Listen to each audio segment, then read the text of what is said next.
Senian, balik lagi to di Gerbek. Pemirsa, guna memulihkan warga binaan dari ketergantungan sama pengaruh narkotika, Lapas Kelas 2B Martapura ngenjuk rehabilitasi bagi warga binaan pemasyarakatan.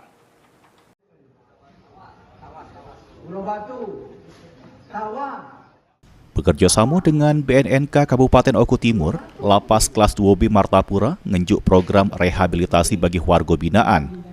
Kegiatan ini diikuti oleh 35 warga binaan yang punya masalah ketergantungan narkotika. Kepala Lapas Kelas 2B Martapura, Abbas Rucandar nyampike, kegiatan tersebut merupakan bagian dari pembinaan yang terarah, komprehensif, sama berkelanjutan yang dilakukan oleh Lapas Kelas 2B Martapura terhadap warga binaan. Pada hari ini Lapas Martapura melaksanakan kegiatan rehabilitasi pemasyarakatan tahun 2025 bagi warga binaan Lapas Kelas 2B Martapura. Pada hari ini warga binaan yang diberikan rehabilitasi pemasyarakatan sebanyak 35 orang.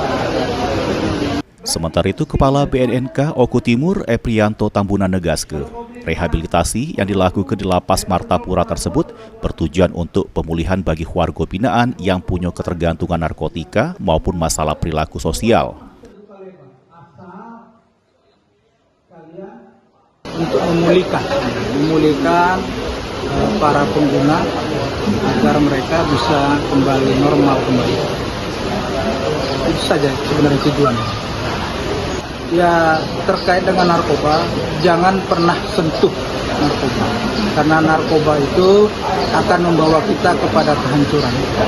Dan bagi yang sudah pernah menyentuh, kami berharap secara sukarela untuk datang ke kantor kami ke BNK Oku Timur untuk menjalani rehabilitasi.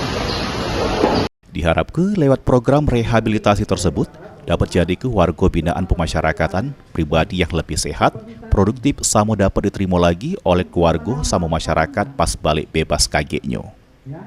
Elpandri Cepriadi, PAL TV.